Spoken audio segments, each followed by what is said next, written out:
नमस्कार welcome back to my YouTube channel. मैं आज एटा कथा कওঁ आमी সকলোৱে বিকাজিৰ পনীৰ ভুজিয়া খাওঁ, কিন্তু আজিলে আমি এটা কথা মন দিছুনে বিকাজি পনীৰ ভুজিয়াত পনীৰ আছেনে নে অকল নামটোহে পনীৰ ভুজিয়া বুলি দি থোৱা আছে। তেন্তে বলকচোন আমি চাওঁ পনীৰ ভুজিয়াত পনীৰ কিমাননো আছে আৰু কি কিনো দি থোৱা আছে এই পনীৰ ভুজিয়াত। এইটো এটা বিকাজি পনীৰ ভুজিয়া 10 টকীয়া এটা পেকেট। যদি আমি ইয়াৰ গ্ৰামটো চাওঁ ইয়াত 30 গ্ৰাম বুলি লিখি থোৱা আছে। মই ইয়াত পঢ়িলোঁ আৰু আপোনালোকে পঢ়ি চাব পাৰে। আপোনালোক চাই ল'ব, মই স্ক্ৰীনত ফটোকপি মই দি দিম। ইয়াত মিল্ক পাউডাৰ বুলি দি থোৱা আছে, ৰিফাইন বাটাৰ আছে, পটেটো ফ্লেক্স বুলি আছে আৰু ইয়াত চয়া মিল্ক বুলি আছে। মই যে কৈছিলোঁ ইয়াত পনীৰ বুলি দি থোৱা নাই, ইয়াৰ অকল নামটোহে বিকাজি পনীৰ ভুজিয়া বুলি দি থোৱা আছে। আমি খাওঁ হয়, আজিলৈ আমি মন দিয়া নাই পনীৰ ভুজিয়াত পনীৰ আছে নে নাই।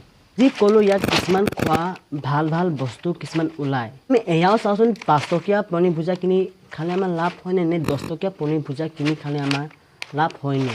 কিন্তু পনীৰ ভুজিয়াত বেছিকৈ থাকে, 5 টকীয়াত থাকে নে 10 টকীয়াত থাকে। তেন্তে বলকচোন আজি আমি এই ভিডিঅ'টো আৰম্ভ কৰোঁচোন। এইটো 10 টকীয়া এটা পনীৰ ভুজিয়াৰ পেকেট, ইয়াত 30 গ্ৰাম লিখি থোৱা হৈছে। আৰু এইটো 5 টকীয়া দুটা পনীৰ ভুজিয়া পেকেট, ইয়াত এটাত 14 গ্ৰাম লিখি থোৱা হৈছে। 10 টকীয়া পনীৰ ভুজিয়াৰ ভিতৰত কিমান গ্ৰাম ওলায় আৰু 5 টকীয়া পনীৰ ভুজিয়াৰ ভিতৰত কিমান গ্ৰাম ওলায় আমি সেয়া চাম। আৰু 10 টকীয়া পনীৰ ভুজিয়া পেকেটৰ ভিতৰত খাবলগীয়া কি ওলায় আমি সেয়া চাম। আৰু 5 টকীয়া পনীৰ ভুজিয়া পেকেটৰ ভিতৰত খাবলগীয়া কি ওলায় আমি সেয়া চাম। প্ৰথমত আমি 10 টকীয়া পনীৰ ভুজিয়া পেকেটটোক আমি কাটি চাওঁ আমাৰ কিমান গ্ৰাম ওলায়।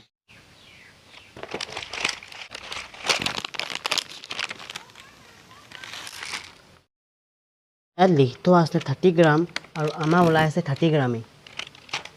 ইয়াত খাবলগীয়া কি ওলাই আছে আমি সেয়া চাওঁচোন। কাজু বাদাম এটা ওলাইছে, মানে কাজু এটাহে ওলাইছে।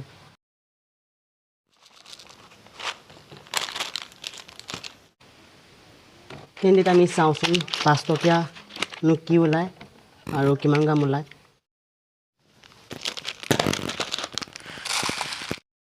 5 টকীয়াত আমাৰ 14 গ্ৰাম ওলাইছে, লিখি থোৱা আছে 14 গ্ৰামেই।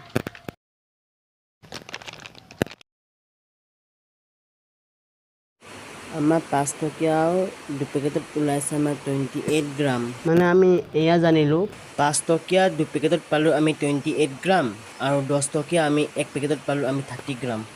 আমি 5 টকাটো কিনি খোৱাতকৈ আমি 10 টকাটো কিনি খোৱাই ভাল, আমি 2 গ্ৰাম এটা হ'লেও বেছিকৈ পাওঁ। আমি চাওঁ 5 টকীয়াতনো খাবলগীয়া আমাৰ কি ওলাইছে। 5 টকীয়াত কিন্তু খাবলগীয়া কিছুমান ভাল ভাল বস্তু ওলাইছে। ইয়াত দুটা বাদাম ওলাইছে আৰু দুটা খিচমিচ ওলাইছে। আমাৰ 10 টকীয়াত অকল এটা কাজুহে ওলাইছিলে। মানে বেলেগ বেলেগ পেকেটত বেলেগ বেলেগকৈ সোমাই থাকে, আমি তাকতো আমি একো ক'বলৈ নাযাওঁ।